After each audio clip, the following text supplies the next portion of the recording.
You're listening to 91 Reasons, a journey into the twisted landscape of pop culture. Keep your hands and arms inside the podcast at all times.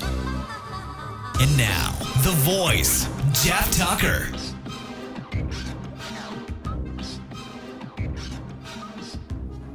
You know, Hollywood is always trying to give movies to comedians. And every once in a while, it really works, you know. When they gave Robin Williams his big screen debut, what was that? He'd done smaller movies, but was it Popeye, like his big movie? And launched a career that spanned, you know, up until his tragedy just recently. Steve Martin, same thing, you know. Steve Martin had done his film debut was was Sgt. Pepper's Lonely Hearts Club Band, where he was Bang Bang Maxwell. And even though he appears in that movie, they when he did, I believe it was The Jerk, I think they still put introducing Steve Martin, because even he wanted to forget being a part of that crap fest with the Bee Gees. But you know, not every comedian is as lucky, you know. Carrot Top's chairman of the board, I don't think it ever even got released except in a handful of theaters as a contractual obligation. And Sam Kinison was my hero when I was a teenager. Now, he was in Back to School, but Sam Kinison's big screen vehicle completely eluded him, and you know, and mainly because of Sam himself. Sam was one of those guys cursed with that Eskimo movie that John Belushi had tried to make, and then Kinison tried to make, and then Chris Farley tried to make some movie about a Atuk or Nanook or something, about some Eskimo who has to travel to the big city to solve some problem. I don't know why that script got given to so many comedians, but it never got made. And, you know, in the case of Kinison, I think they were like just a few hours from starting production when he had a complete cocaine blowout and spent all night rewriting the script and showed up with new pages, and the studio freaked out and was like, look, we're not doing this. And that actually began that moment, along with his non-appearance on the Howard Stern show. No, you know, he appeared on the Stern show, and then he didn't appear on the Joan Rivers show that day. Sort of led Sam into turning his life around. And it wasn't long after that he cleaned up, sobered up, married Malika, his true love, and got the Charlie Hoover sitcom on Fox, and then of course, in irony of ironies, was killed by a drunk driver out in the desert, a young man in a pickup who never got named. And way to go, dude. Way to go, jerk off. He robbed the world of Kinison's later career, you know. And I had seen Kinison. I saw Kinison live right before he died at the Galaxy Theater in Anaheim in the round. And I'll tell you, it was the funniest stand-up concert I've ever seen. It was one of those things where, you know, when you can't laugh hard enough and it hurts, like you're just laughing hard, it hurts. That was that concert. He was at the height of his game. He was relatively sober, I think. Prowled the stage with his beret and his trench coat. And the finale was he got a guy out of the audience who had a sob story about some girl, and had Sabrina and Malika bring a phone out. This is before cell phones. Bring a phone out, and he called the girl from the stage and just let her have it on behalf of this guy. And when he screamed that he hated her and that he wished she died, like, he just sort of became the hero of every guy in the audience who'd had his heart broken. And that's, you know, that was my later teenage years, in early 19, 20, 21, something like that, right before Kinison died. But the other big comic, and remember, back in the late 80s, Kinison exploded on the scene and became one of those guys that sold out any venue he was in. But he was eclipsed in popularity by Andrew Dice Clay. And the differences between Kinison and Clay were pretty stark. Kinison was a former preacher who was taken to the stage with anger and rage. And like I said, he prowled the stage and he screamed and he was just so upset about everything and angry. And the thing was, it wasn't an act. Kinison was genuinely angry about everything. And that's why the audience fed into that. Like we were just riled up by this guy. Now, in contrast, Dice Clay was a funny guy, but he was doing a character. And the character of Dice was this misogynist, angry, woman hater, user. And whereas Kinison said what we were all thinking, Dice said what we all wanted to do. Because all young men are angry because they can't get women, and I was no exception. My love life was devoid. So Kinison and Dice became the go-to comics. This is before Dennis Leary, and I'll tell you, Kinison's Louder Than Hell and Have You Seen Me Lately? Fantastic stand-up albums. And Dice's debut with his rhymes, his nursery rhymes, there wasn't a guy in that era who didn't have it in his cassette player or if you had money, CD player, and just played it as often as you could and like memorized it, and you'd sit around with your friends and do the routines with each other. It just became a shorthand of talking, and that was the way, man. And so when Dice was announced that he was going to do a movie, it was a pretty big deal for all the people that followed him. And I can imagine when Andrew Dice Clay signed the contract to do The Adventures of Ford Fairlane, he must have been beside himself, because this wasn't a cameo like Kinison did in Back to School. Ford Fairlane, this was a huge $40 or $50 million big budget vehicle for who Dice was as stand-up, because they took this Ford Fairlane character, which had appeared in some short stories, and they molded it and they adapted it and they made it basically the Andrew Dice Clay rock and roll detective movie. And you know what? Unbelievable. They don't make a lot of movies like this. It isn't very often that the studio will get together and everybody will agree that they're going to spend that kind of money. Now, if they were making Ford Fairlane today with that kind of budget, you're talking at least $150 million. Like, this is a big movie. Go ahead and watch Ford Fairlane if you can. Like, I enjoy it. I think it's stupid.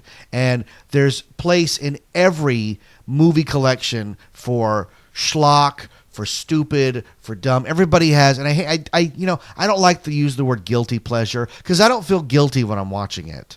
Guilty pleasure implies there's something wrong about watching it.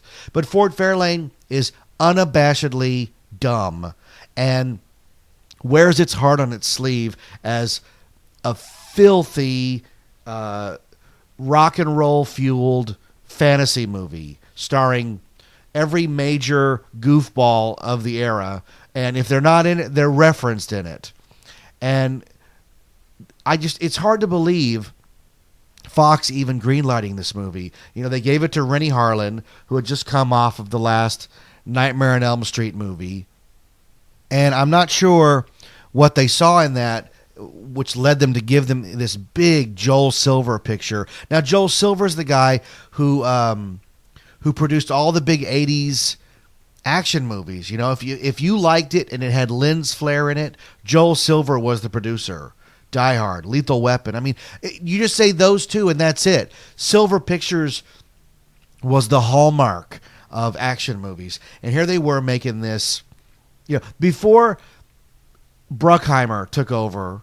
Simpson Bruckheimer made big hits in the 80s, but Bruckheimer sort of became the template for the big action movie. But before that, Silver had all the big stars in all the big movies, and he decided for whatever reason he was going to give this mega budgeted movie to Andrew Dice Clay. And they were not only that, but they were going to tailor the movie and include almost all of his stand-up as dialogue, which is really bizarre because, like I said, those of us who listened to Dice memorized all of his stand-up act. And hearing it in the movie as dialogue, it's really unsettling. And you know what they're doing.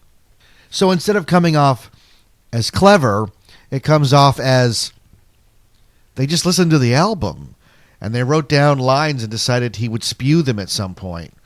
But that's okay because I'm a sucker for a big expensive movie. Even if it bombs, I'm a sucker for big expensive movies because I'm always fascinated by how they got made and who decided to put this together. Waterworld, Last Action Hero, The Adventures of Baron Munchausen, Brazil. Brazil's a low-budget movie, but Munchausen was a pretty big movie, And it's always interesting to watch these movies and go, no, nobody saw these. Only a handful of people bothered to see these movies. And I know Brazil did pretty well as a cult movie, but when Munchausen came out, we got one copy at the video store, and I was the only guy who rented it and watched it and, somewhat enjoyed it.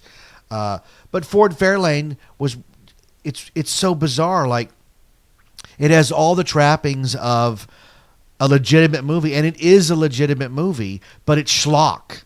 Like, it's hard to describe what I mean by that, but the production design is top-notch.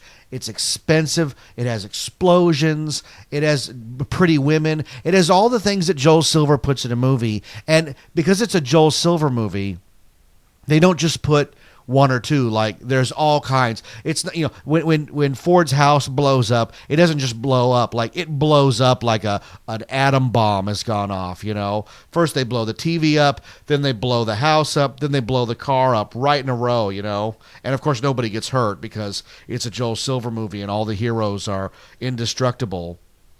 Maybe that's why Die Hard was so appealing, because after Indiana Jones, John McClane was the first hero that got hurt, and we sympathized with him and wanted him to succeed even more after seeing how bloody he got.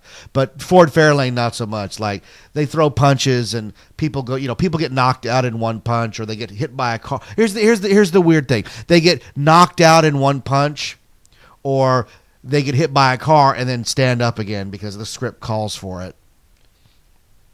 But Ford Fairlane, like I said, it's expensive. And it has great opening credits. Again, if you've been listening to my show at all, Weird Science, I'm a sucker for really good opening credits. And Ford Fairlane has a nice logo. The credits are all done in the style of the car's nameplate on it. So I like really clever credits, not just bland, plain credits, Or I'm a fan of no credits. Like Lethal Weapon 2 opens with no credits and just right into the action. I think that's really cool, too. But it was, Ford Fairlane was written by 2 or 3 people, as any big mega movie is, because they always bring in people at the last minute to clean up dialogue and fix things on the fly. But Daniel Waters wrote this, man. And remember how I was talking last show about how Michael Lehman went from Heathers to Hudson Hawk? And sometimes the next one's not indicative of the talent. And this is Daniel Waters wrote Heathers, and here he is making schlock. It's like, hey, you're a talented writer. Why don't you write some schlock for us? And hey, I'm not too proud. I could write my magnum opus, but if somebody wanted me to write schlock the next day with a big paycheck, I'm all about it.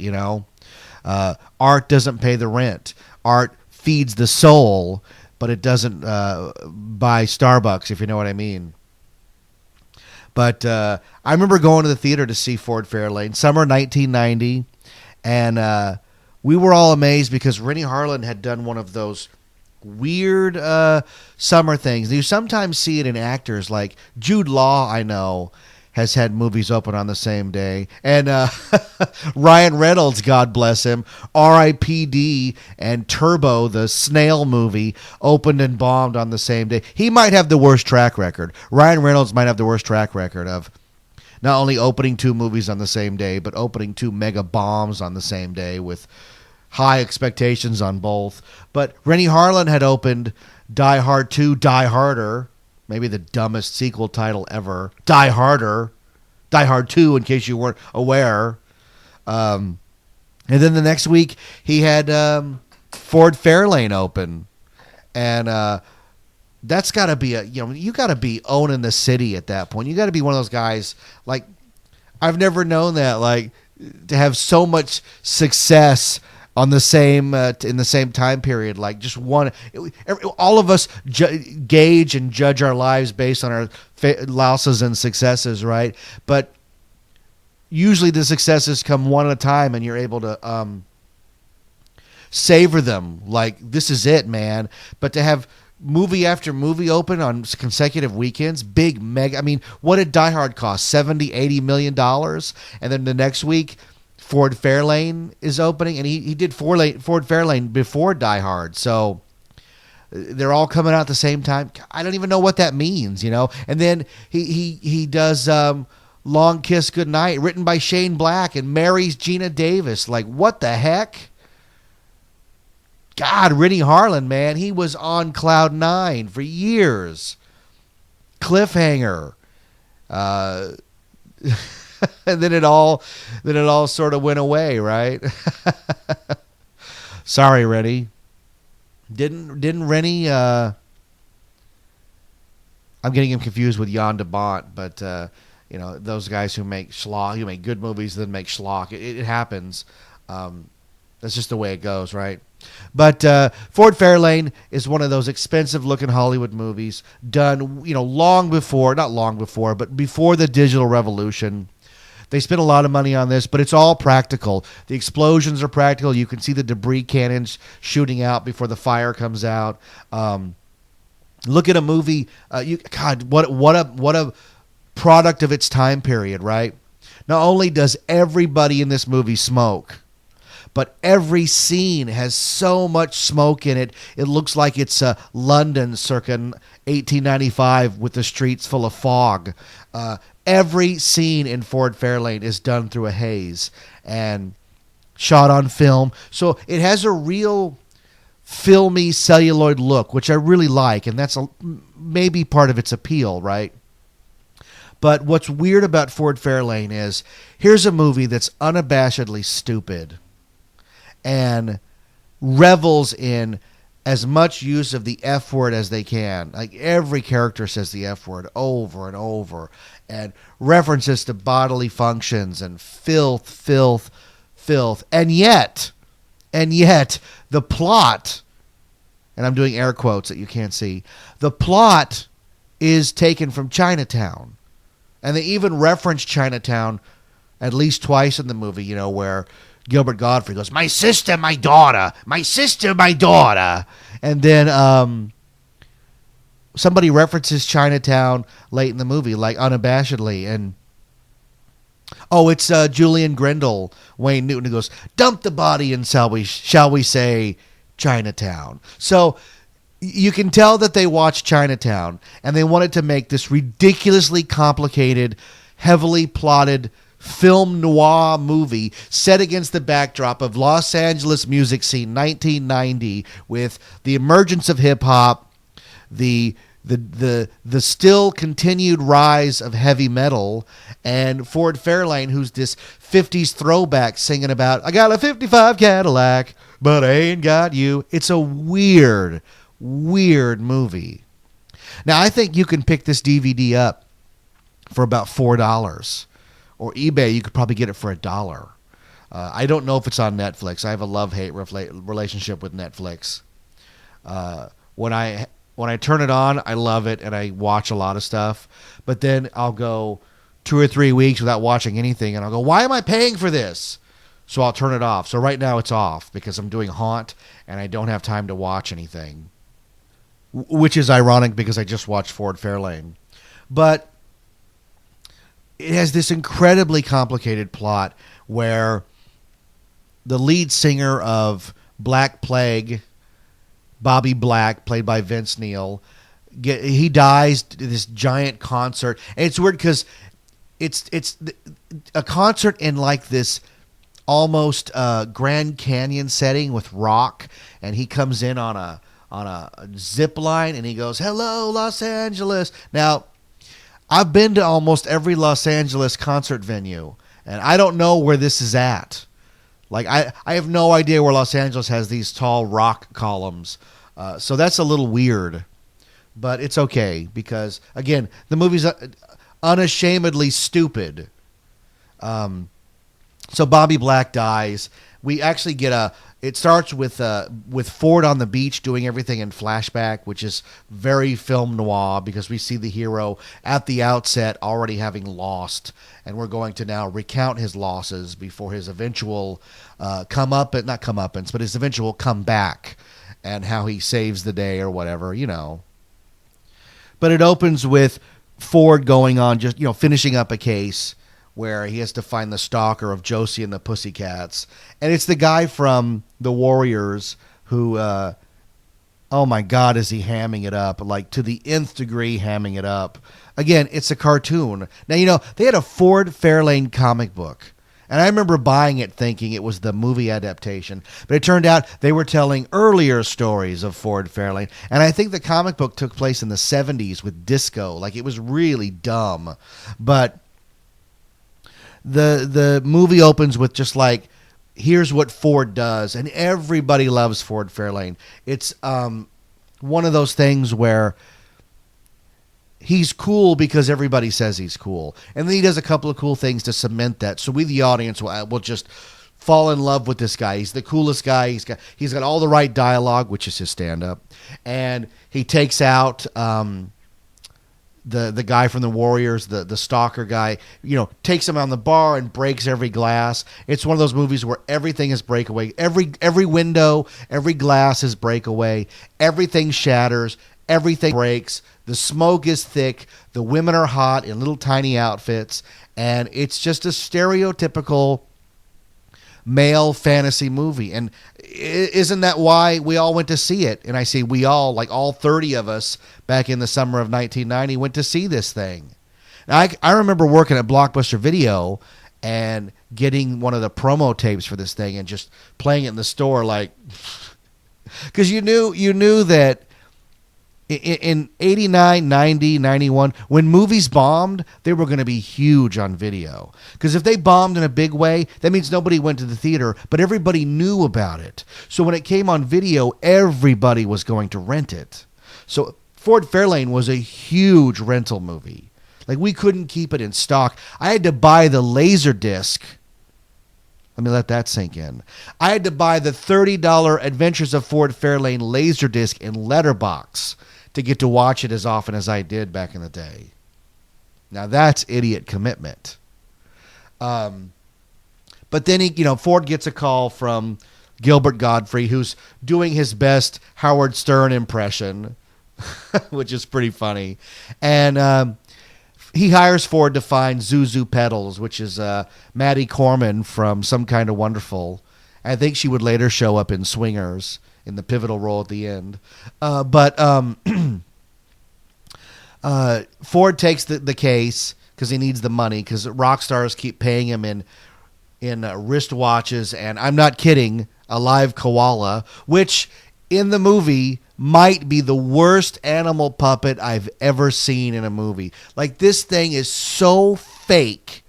It doesn't even hint at being real. The koala puppet in Ford Fair, whoever made it, I hope they were fired and that they never worked again. Because, Gremlins had come out 6 years before this movie. And look how good the puppets look in that.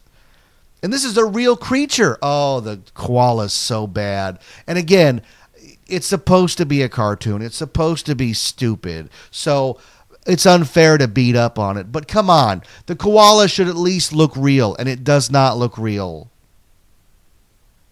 So he takes the case to find this girl. And as he's driving away, he hears Gottfried being killed on air by somebody. And when he arrives back, Gottfried, just in time to see Gottfried fry. And, then we get the cop scene. And the cop scene is there because it's in all film noir movies where the detective shows up. The detective's at the crime scene first. The cops show up, give him heat. Like, how'd you know there's going to be a crime here? I mean, it's straight out of Chinatown, straight out of every film noir movie ever. So you get what they're doing. And the twist here is that the cop, played by Ed O'Neill, is a former disco performer who sings the golden hit that everybody's going to sing. Booty time across the USA. Booty time, hey, hey, hey. I mean, that's terrible. But my friends and I have been singing it 20 plus years, Booty Time. And I know that Adrian Romo just sang it, Booty Time, because this is one of our movies, that we like to reference because we're the only guys that saw it. You start talking Ford Fairlane in a room full of people, nobody even knows what you're talking about.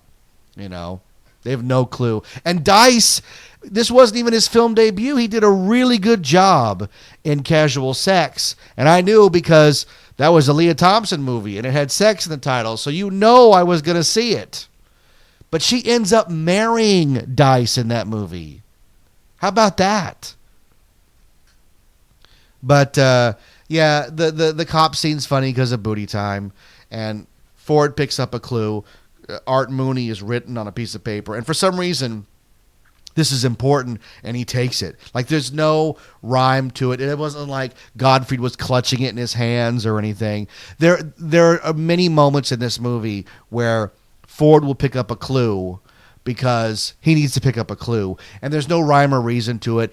There's nothing clever about it. There's nothing detective about it. It's just he needs to move the scene forward, move the movie forward. Here's the clue to move the movie forward, and that's it. So the next day when he gets a visit from Priscilla Presley, what is she doing? And she must have thought she'd wandered on to the next Naked Gun movie, and she hires Ford to find the same girl. And it's really bizarre because there's an interlude in between where he goes to Godfrey's boat and has a fight with Robert Englund, who plays this leather-clad, giggling assassin with a really bad English accent. Now, I had read somewhere, IMDb, I don't remember where, that part was originally supposed to be Billy Idol. And you know what? That would have made more sense. Billy Idol in that role would have made a lot more sense because Robert Englund's completely out of place in this movie. Because every time he shows on screen, the audience goes, hey, it's Freddy Krueger. And you're out of the movie. And in this, when you're out of the movie, you're out because this is not a strong movie plot-wise or character-wise to begin with. So it needs everything it can to keep you sustained in the suspension of disbelief to enjoy this thing. But it's typical Joel Silver set piece where they're fighting in a boat full of sex toys, and Ford has just watched a video of Gilbert Gottfried and Priscilla Presley, and that'll make your head spin. But he's got a gun that's on a gun rack, so there's three of them, and he's firing at England, so the boat is sinking at the same time. It's a scene that could have been in a Lethal Weapon movie, and I wouldn't doubt that some screenwriter who had worked somewhere had just saved up all these set pieces, because this could have been the Alba Varden from the Alba Varden, not the big one, but the little one from Lethal Weapon 2. Who knows where it was? Who knows where this gets saved? Because I know a lot of set pieces, when somebody comes up with them, they just get saved and moved to the next project. They're like, hey, that scene? Yeah, let's move it. Did you know that in the original draft of Back to the Future, Marty McFly goes back in time by hiding in a refrigerator when a nuclear blast goes off? I'm not kidding. When I saw that in Crystal Skull, not only was it dumb, but I knew it was like, that's from Back to the Future. The dumb version of Back to the Future that never got made. What? So I would imagine the boat scene is from somewhere else, but who knows? So the next day when Priscilla Presley hires Ford to find the same girl, he's obviously, he knows something is up and that everybody is lying to him, but he needs the money. And there's a couple of moments in the movie where, like, if you watch it, when he gets the money from Gilbert and runs out and he's like, money, money, money. I don't know what he's doing. But this movie suffers from a really strange case of overdub. It's weird too because the language in Ford Fairlane is atrocious. Like the F word is just thrown every few seconds. F this, F that, F this, F that. So when you're watching it and you can tell that at least a dozen lines are completely overdubbed, and I'm not talking narration, because the movie does have narration, but like completely overdubbed. You have to wonder, like, why? Why is it overdubbed? When he gives out his phone number as 1-800-UNBELIEVABLE, he didn't say unbelievable in that sentence. That was stuck in later. Like, that does, just replace the whole sentence, not the word. That's weird to me. And the movie has a few of those where you're just like, why would they overdub this? Doesn't make any sense. But, whatever. So Ford is sent on the trail of Zuzu pedals, and he gets a tip that she might be at the Bobby Black's funeral. But I think the party scene comes first, where he goes to Priscilla Presley's house for a party, and she slips Lauren Holly, who's playing Ford's assistant Jazz. She slips her a CD, and again, in the context of the plot of the movie, it doesn't make any sense. Jazz shows up, and Colleen talks to her like she's somebody else, and then gives her the CD. She gives her the CD because we have to get the CD introduced, because that's the MacGuffin of the movie. The 3 CDs are the MacGuffin of the movie, but it doesn't make any sense why she would give it to her. Again, we're talking a movie where it's unabashedly stupid. The plot is needlessly complicated, and to get the movie to keep going, they just have characters making action choices that are just from left field. They're designed simply to move the story forward. They're the equivalent of the bad guy holding a gun on the hero, and instead of just shooting him and winning, talking to him for 20 minutes and laying out his plan, which will happen later in this movie, obviously. But in between all of it, we get to see Ford Fairlane, Enter Dice Clay, make fun of modern music and do a song about I ain't got you. It's a fun moment. And you know what? I think if the movie had had more musical moments, it might have done better. Because, if it had been in the same vein as, say, Streets of Fire or Eddie and the Cruisers, where they had these musical numbers set against the backdrop of this complicated story, maybe it would have done better, or maybe it would have just been more confusing. I don't know. Because as it is, the movie's really... I watched it with a critical eye the other day so that I could really talk about the mechanics of the plot, and I just realized it doesn't make any sense. The MacGuffins exist for no reason other than to be MacGuffins. Nobody would go to this kind of trouble, because the plot of the movie is that Wayne Newton, who plays Julian Grendel, the record executive, he thinks that he's not making enough money off the artist. Like, they're selling a lot of records, but he needs to make more money. So he sets up a South African CD bootlegging company to bootleg his own music so that he will then get the full profits. And how he's undone is that Gilbert Gottfried, Johnny Crunch, Queen Colleen, played by Priscilla Presley, and Johnny Black all found out he was doing it. They all got together and made CD-ROMs, that when played at the same time show the financial records of the company. This is so illogical as to be ridiculous, absurd, makes no sense. But it's okay, because like I said, the movie almost winks at you and says, look, we know it's stupid, but this is how we're stringing these scenes together, And Colleen has one CD. Who has the second CD? I can't even remember where he gets the second CD. I just know that the third CD is somehow related to Art Mooney, and he ends up finding it under Art Mooney's star on the Walk of Fame. Who put it there? How did they know it would be safe? This is so ridiculous. But you get the scene where Ford thinks he's figured it out, confronts Julian Grendel with news that his wife is, his wife Colleen is blackmailing him, and then Colleen gets shot. and Julian Greno's revealed as the hero. Now, in a real film noir, he would have let Colleen take the fall. He would have said, Ford, you're right. Colleen has been blackmailing me with these CDs. So she would have gone to jail, right? Because Ford would have given all the evidence, even though it didn't really add up. But it doesn't make any sense. So he shoots her, and then, I'm going to kill you, Ford, and kill you, whatever, and leaves the room so that Ford can stick bubble gum and a earring back in the lights in the wall outlet and short the room. Like, it's so silly.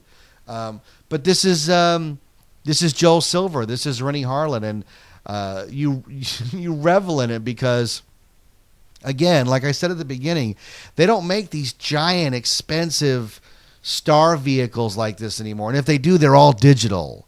When they gave Adam Sandler all that money to make Little Nicky, which nobody saw, most of it was for awful digital effects. And talk about overdub. That the voice that he used for Little Nicky was so bad, the studio said, we're not going to even release this movie until you overdub every single line of your dialogue. Way to go, Sandler.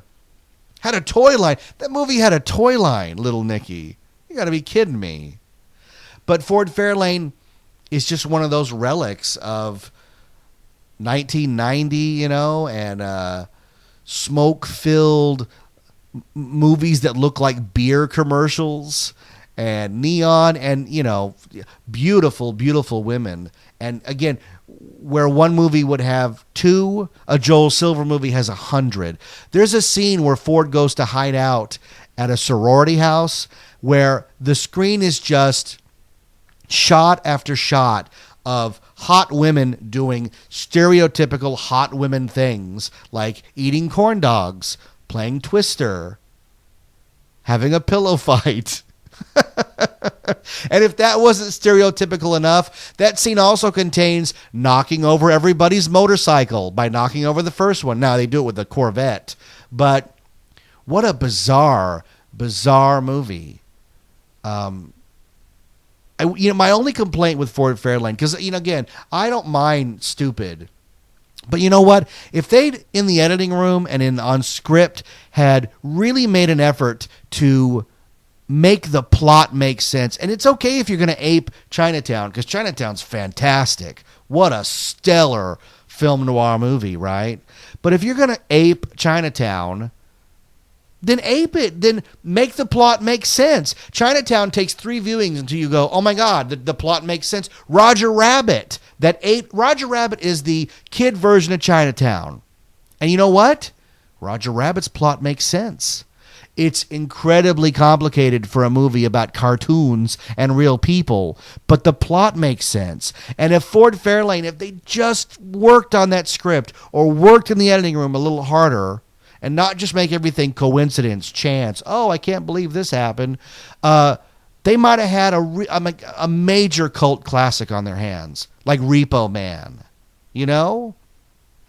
And it didn't happen, and Ford Fairlane didn't do well at the box office.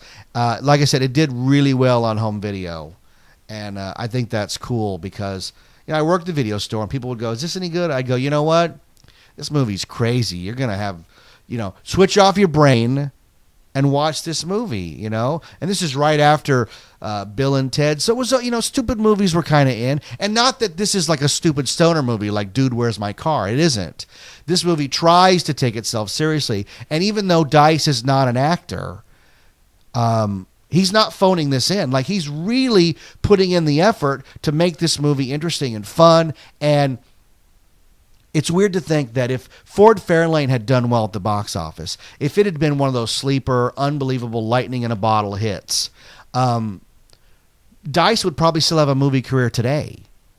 Because at the time this movie came out, this guy had sold out Madison Square Gardens like 3 nights in a row. That's unheard of for a comic. This is not a rock band where you know all the words. This is a comic where you know all the words. Rock and roll comic. And Ford Fairlane bombing put the cap on it. I mean, he still, for a while, did really big stand-up business. He'd been banned from MTV.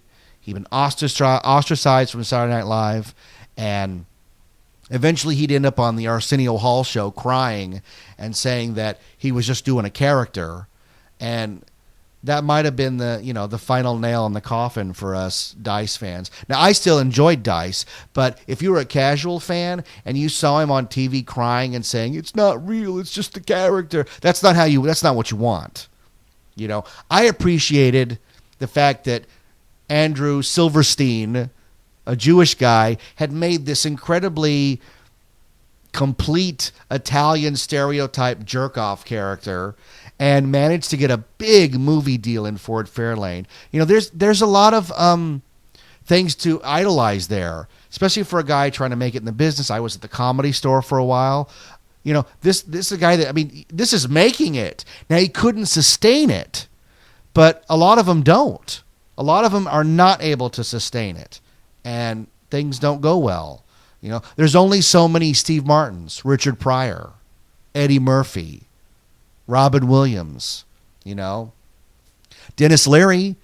Dennis Leary tried and tried. It took him going to TV to become a big hit. Dennis Leary was never in a big movie. And this is a guy, he was never in a movie that hit big. He was in big movies, but he was never in a movie that hit big. Demolition Man, Small Soldiers, 2 by Sea, The Ref. Now, The Ref's a good movie, but nobody saw it.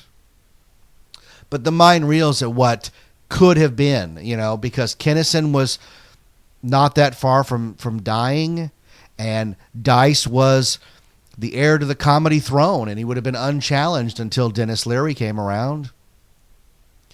What a bummer. Maybe things just shifted, because you're talking about a time frame where the rise of Tim Allen, and the almost family-friendly comedy acts were coming around, and the screaming anger of Kinison and the misogynist craziness of Dice were going out. And at the same era, Dice released a double CD stand-up album called The Day the Laughter Died. Now, I bought this the day it came out because, again, I was a Dice fan, and it's got to be 3 or 4 hours. And the first time I heard it, I was in shock because it's terrible. It's stream of consciousness. You can tell that none of this material has been proven. And here he is in front of a live crowd, or 2 or 3 crowds composited into one. And for the most part, he's bombing. But you know what? The more you listen to Day the Laughter Died, the better it gets. Because it's almost Andy Kaufman-esque how Dice is daring the audience to laugh at stuff that's not funny. And some are. The hour back sequence is the biggest indicator that he's making it funny even when it's not. And I don't want to get it. We're at 40 minutes plus. I don't want to get into a whole diatribe on Day the Laughter Died. And I don't want to say that'll be a future show because I don't know. But I did enjoy that album the more I listened to it. And I listen to it now and I get a real sense of nostalgia because it's all part of that same really short, bright flare-up of Dice's career. And I applaud the studio giving him this big movie. He must have been on the set of this movie beside himself because he's the star of the movie. He's in virtually every scene, and this isn't a joke. Ford Fairlane was a major production with smoke machines and Panavision cameras and craft services and Priscilla Presley, Wayne Newton, Gilbert Gottfried, Matty Corman, Vince Neil, Tone Loc, Morris Day. Morris Day, man. So, not every movie I talk about is good, and not every movie is a colossal failure like Batman and Robin. Sometimes it's okay to just say, I have some schlock in my collection. I have some movies that maybe my friends don't understand. Like I said, I've got Ford Fairlane. I've got Last Action Hero. I've got a bunch of movies that they make me happy because I'm happy they exist. I'm happy that somebody took the time to make this thing. And you know what? It's not high art. It's not Schindler's List. But not every movie has to be Schindler's List. Sometimes you just want to sit and watch junk, and I'm okay with that. I'm okay with watching junk. I certainly have absorbed enough of it working at the video store and having access to as much junk as I wanted. And then, I go to the swap meet all the time. I can pick up DVDs for $1, so I don't mind picking up any schlocky movie and watching it. But hey, hope you enjoyed this extra episode of 91 Reasons. The house is empty for a minute, and I thought I'd sit down and instead of just watching more junk, because I can watch that when the family's home, I would put an episode together and get it out quick. Just because I have this need to. And I'll tell you, one of the worst phrases I ever heard in my life is when somebody creative does something, inevitably somebody who's not creative will say, you must have a lot of free time on your hands. And you know what? I really hate that. I don't know if I've talked about that phrase on the show before, and if I have, I apologize. This is episode 16 or so, and sometimes I forget what I talk about. But I despise that phrase because you know what? I don't have any free time. I don't have hardly any free time to do anything that I want other than work and family and eBay and all the stuff that I have to do. But being a creative person, if I didn't do these things that people say I have only do because I have free time, I would go insane. So when somebody says to me, well, you wrote a book? You must have a lot of free time. Well, you know what? I don't have a lot of free time. But what I have is a burning feeling in my head and a huge story to tell. And if I don't tell it, I will go crazy. And that's how creative people are. We don't have free time, but we know what? We find the time. We make the time. We give up things that other people do. I don't sit and play video games all day. I don't have the time. I wish I did. I have Grand Theft Auto, and I love playing it. But after about 15 minutes, I start feeling guilty because I could be working on my new novel. At this point, I could be working on a new podcast. But that's just the way some people are wired, and I don't begrudge them. I wish I could sit and play video games. I envy you people. I do. I totally envy people who binge watch TV shows, 6-7 episodes at a time. I don't have that time, and I wish I did, But I also think that if I ever managed to sell the movie rights to my books and had enough money that I didn't have to, quote unquote, work a 9-to-5 job, I would still be just as busy. I don't think I'd ever just sit around watching movies. I'm not that kind of guy. I watch a movie now because, one movie, and I feel guilty doing that. I have to tell myself not to pick up the cell phone and do other stuff while the movie's playing. But, hey, that's just the way I am. I'm sorry for the diatribe, but 91 Reasons has to be honest, and it has to be what I'm thinking. So I hope you enjoy going along for the twisted journey through pop culture and my brain that it is. My name is Jeff Tucker. This is 91 Reasons. The best way to support the show is to go on iTunes and subscribe and leave us a great review. Find us on Facebook because I'm always putting up supplemental material to any episode that I do, including pertinent video clips, fun movie quotes, and personal items that relate to what I'm talking about. I'm also the author of 3 books, the 6th Key book series. They're available on Amazon.com.